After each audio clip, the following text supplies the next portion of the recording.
Hello नमस्कार दोस्तों, मैं ऋषभ आपके चैनल एजुकेशन फॉर ऑल में एक बार फिर से आपका स्वागत करता हूं। आज हम लोग जो एनसीईआरटी सीरीज कर रहे हैं उसका मैं अगला पार्ट लेकर के आ गया हूं, जिसमें हम लोग ज्योग्राफी सब्जेक्ट को कर रहे हैं। और ज्योग्राफी का मैंने क्लास 6 का टोटल 8 चैप्टर जो है वो कवर करवा दिया है। न्यू एडिशन में आपका 6 चैप्टर दिया है और ओल्ड एडिशन में 8 चैप्टर। तो मैंने जो है वो आठों के आठों चैप्टर जो है करवा दिया है। अगर आपने नहीं देखा है तो उसका प्लेलिस्ट बना हुआ है, आप जो है जा करके देख सकते हैं।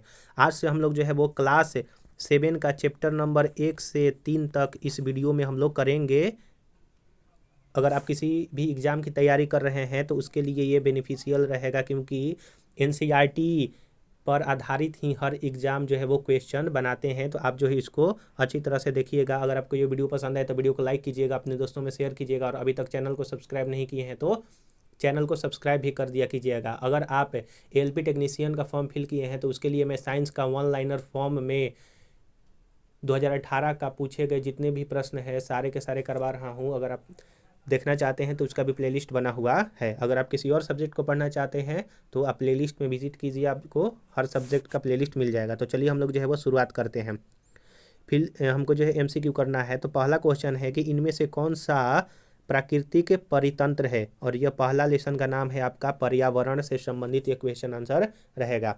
तो पहला क्वेश्चन है कि इनमें से कौन सा प्राकृतिक परितंत्र नहीं है, यानी कि कौन सा जो है वो आपका नेचुरल यानी कि इन्वायरमेंट यानी कि जो प्राकृतिक तंत्रिका है उससे संबंधित नहीं है। तो जो आपका ताल है यह जो है नेचुरल नहीं है। मरुस्थल और वन जो है वो नेचुरली होता है। ताल जो है हम लोग गाँव और शहरों में जो है वो बनाते हैं। ज़्यादातर गाँव में जो है वो पानी इकट्ठा करने के लिए जो है वो बनाया जाता है ताल, या फिर पोखर भी इसको कहते हैं।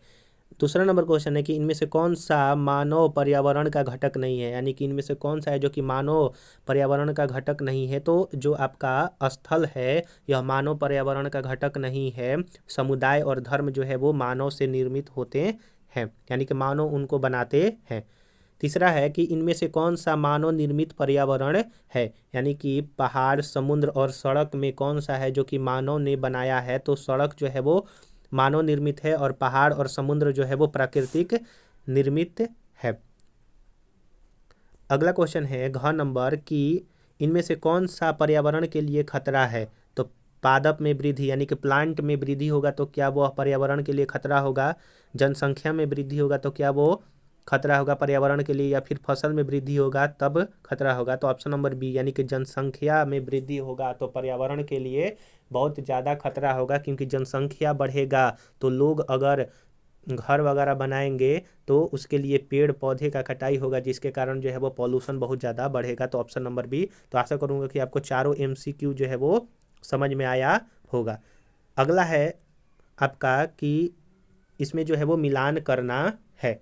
तो मिलान जो जैव मंडल है वो आपका किससे मिलान खाता है। तो जैव मंडल जो है वो आपका वह संकीर्ण क्षेत्र जहाँ पर स्थल, जल एवं वायु पारस्परिक क्रिया करते हैं उसको जैव मंडल कहते हैं। वायुमंडल जो है वो पृथ्वी को घेरने वाली वायु की चादर जो है वो वायुमंडल कहलाती है। तो पहला का 5, दूसरा का 1 नंबर। तीसरा जो जल मंडल है ये क्या कहलाता है। तो जल मंडल जो होता है वो जलीय क्षेत्र को जल मंडल कहते हैं। तो तीसरा का 2 नंबर हो जाएगा। और जो पर्यावरण है, पर्यावरण आपका हमारे आसपास के क्षेत्र को जो है वो पर्यावरण कहा जाता है। तो चौथा नंबर का चौथा आपका होगा। तो पहला का 5वां नंबर हो जाएगा, दूसरा का पहला नंबर, तीसरा का दूसरा नंबर, चौथा का चौथा नंबर हो जाएगा। तो आप इसको अच्छी तरह से मिलान करके और अपने कॉपी में ज़रूर से ज़रूर इसको लिख लीजिएगा। अगला लेसन है आपका दूसरा नंबर, क्लास 7 का ही दूसरा जो है वो लेसन हम लोगों को पढ़ना है कि पृथ्वी का जो आंतरिक संरचनाओं के बारे में पढ़ना है हम लोगों को। तो चलिए हम लोग जो है वो शुरुआत करते हैं। अगर आपको ये वीडियो पसंद आ रहा होगा तो वीडियो को लाइक कर दीजिएगा, अपने दोस्तों में शेयर कर दीजिएगा, और अभी तक चैनल को सब्सक्राइब नहीं किए हैं तो चैनल को सब्सक्राइब भी कर दिया कीजिएगा। तो चलिए हम लोग जो है वो शुरुआत करते हैं। तो पहला क्वेश्चन है कि द्रवित मैग्मा से बने सेल को क्या कहते हैं। तो जो आपका द्रवित मैग्मा से बना हुआ सेल होता है वो अग्नेय चट्टान कहा जाता है, यानी कि जो लावा से जो मैग्मा होता है, ज्वालामुखी से जो मैग्मा बाहर निकलता है ठंडा होता है, उससे जो चट्टान बनता है उसको अग्नेय चट्टान जो है वो कहते हैं।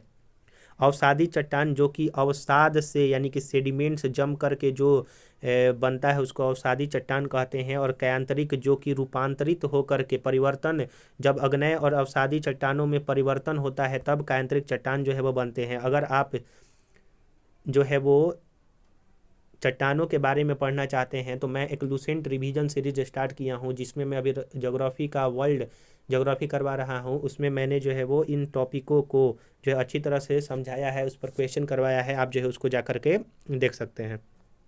दूसरा क्वेश्चन है कि पृथ्वी की सबसे बाहरी परत को क्या कहा जाता है। तो जो पृथ्वी होती है उसके बाहरी परत को जो है वो क्रोड कहा जाता है। अगला है आपका कि सोना, पेट्रोलियम एवं कोयला किसका उदाहरण है। तो जो आपका सोना है, पेट्रोलियम है, कोयला है, वो आपका सारे जो है वो मिनरल्स यानी कि खनिज के उदाहरण है। अगला है घ नंबर कि सेल जिसमें जीवाश्म होते हैं वह कौन सा, यानी कि वह कौन सा ऐसा सेल है, चट्टान है जिसमें जीवाश्म पाए जाते हैं। तो अवसादी सेलों में जो है वो आपका जीवाश्म पाया जाता है, अग्नेय और कायांतरिक सेलों में नहीं पाया जाता है।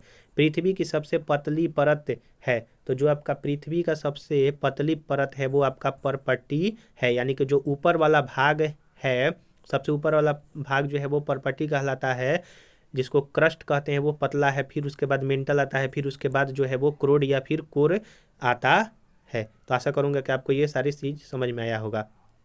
हम लोग जो है वो अब तीसरा क्वेश्चन करते हैं कि जो आपका क्रोड है वह किससे मिलान खाएगा। तो जो आपका क्रोड है वो सबसे भीतरी परत है, यानी कि जो आपका पहला नंबर का हो जाएगा 5, यानी कि क्रोड जो होता है जिसको कोर कहा जाता है सबसे भीतरी परत है। जो आपका खनिज है, यानी कि जो खनिज है वह क्या है, तो खनिज जो है वो इसका एक निश्चित रासायनिक मिश्रण होता है। तो खनिज जो होता है जैसे पेट्रोलियम हुआ, सोना हुआ, उसका एक निश्चित रासायनिक जो है वो मिश्रण होगा। तो दूसरा का आपका चौथा नंबर हो जाएगा। तीसरा है सेल। तो जो आपका तीसरा सेल है वह आपका सड़क एवं इमारत बनाने के लिए उपयोग में जो है वो सेल यानी कि पत्थरों का जो है वो प्रयोग किया जाता है। तो पहला का 5 नंबर, दूसरा का आपका चौथा नंबर और तीसरा का आपका दूसरा नंबर हो जाएगा। अगला है आपका इसमें चिकनी मिट्टी।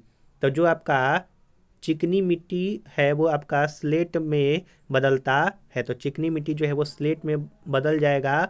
और जो आपका सीएल है, तो जो आपका सीएल है वो सिलिकॉन और एल्युमिनियम के मिश्रण को जो है वो सियाल कहा जाता है, SI और AL, यानी कि सिलिकॉन और जो एल्युमिनियम का होता है मिश्रण उसको सियाल कहते हैं। एक होता है नीफे, निकल और आयरन के मिश्रण को जो है वो नीफे जो है वो कहा जाता है। तो आशा करूंगा कि आपको क्लास 7 का दूसरा चैप्टर भी समझ में आया होगा। चलिए हम लोग जो है वो तीसरा चैप्टर को पढ़ते हैं। अगर आपको ये वीडियो पसंद आ रहा होगा तो वीडियो को प्लीज़ लाइक कर दीजिएगा, अपने दोस्तों में शेयर कर दीजिएगा। और अगर आपने क्लास 6 को नहीं पढ़ा है तो उसका प्लेलिस्ट बना हुआ है NCERT सीरीज़ से, आप जो है जा करके देख सकते हैं। तो चलिए हम लोग तीसरा चैप्टर करते हैं क्लास 7 का। इनमें से कौन सी समुद्री तरंग की विशेषता नहीं है, यानी कि यह जो है कौन सा है इनमें से कि जो कि समुद्र तरंग की विशेषता नहीं है। तो किनारा, जो बीचेज होता है वह समुद्र तरंग की विशेषता नहीं होता है। अगला है कि हिमनद की निक्षेपण विशेषता है। तो हिमनद की निक्षेपण जो है वो हिमोड की विशेषता है। अगला है कि पृथ्वी की आकस्मिक गतियों के कारण कौन सी घटना होती है। तो जब पृथ्वी की आकस्मिक गति होता है उसके कारण जो है वो ज्वालामुखी जो है वो निकलता है। ज्वालामुखी जो है वो उद्गार होता है।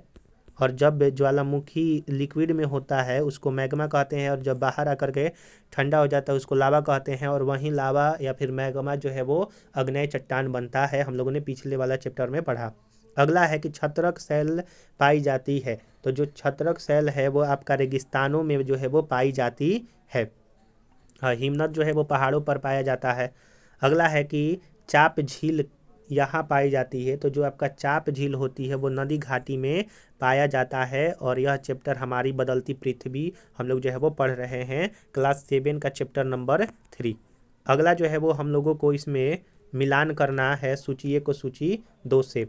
तो जो आपका हिमनद है वो बर्फ की नदी होती है। तो जो आपका हिमनद है वो बर्फ़ की नदी, यानी कि पहला का जो है वो तीसरा नंबर हो जाएगा। दूसरा जो विसर्प होता है, तो जो विसर्प होता है वो नदी जो है वो विसर्प बनाती है, यानी कि जब ऐसे टेढ़ा मेढ़ा सांप की तरह जब चलती है नदी तो उसी को विसर्प कहा जाता है। और जो सबसे ज़्यादा रास्ता बदलने वाली नदी है वो आपकी कोसी नदी है, जो कि बिहार की शोक कही जाती है, वह नेपाल से निकलती है। अगला है तीसरा नंबर कि पुलीन क्या कहलाता है। तो जो आपका पुलीन है वो समुद्री तट को पुलीन जो है वो कहते हैं। तो पहला का 3, दूसरा का चौथा नंबर हो जाएगा और तीसरा का जो है वो पहला नंबर हो जाएगा। अगला है कि बालू टिब्बा क्या होता है। तो जो आपका बालू टिब्बा है वह आपका रेगिस्तानी क्षेत्र में पाया जाता है। चौथा है आपका छठा नंबर, माफ कीजिएगा 5वां नंबर, कि जल प्रपात क्या होता है। तो जो आपका जल प्रपात है वो समुद्री भृगु को कहते हैं। और भूकंप जो है आपका पृथ्वी की कंपन को जो है वो भूकंप कहा जाता है। तो चौथा नंबर का 8वां हो जाएगा, चौथा नंबर का 8वां हो जाएगा। फिर उसके बाद 5वां नंबर का 6 हो जाएगा और जो छठा नंबर है उसका जो है वो 5 हो जाएगा। तो इस तरह से हम लोगों ने यहाँ पर 3 लेसन को कवर किया। क्लास 7 का 1 से 3 लेसन तक हम लोगों ने टोटल क्वेश्चन आंसर और मैच द फॉलोइंग हम लोगों ने कर लिया। अगर आपको ये वीडियो पसंद आया होगा तो वीडियो को लाइक कीजिएगा, अपने दोस्तों में शेयर कीजिएगा और अभी तक चैनल को सब्सक्राइब नहीं किए हैं तो चैनल को सब्सक्राइब कर दिया कीजिएगा। अगर आपने क्लास 6 को नहीं पढ़ा है तो उसका मैं डिस्क्रिप्शन में प्लेलिस्ट का लिंक दे दूंगा, आप जो जा करके देख लीजिएगा। अगर आप किसी भी एग्ज़ाम की तैयारी कर रहे हैं, चाहे वो BPSC 3 का जो एग्ज़ाम होने वाला है जून महीना में, उसके लिए तो ये रामबाण साबित होगा। अगर आप इसको एक बार पढ़ लेते हैं तो ज़रूर से इससे क्वेश्चन आएगा ही आएगा।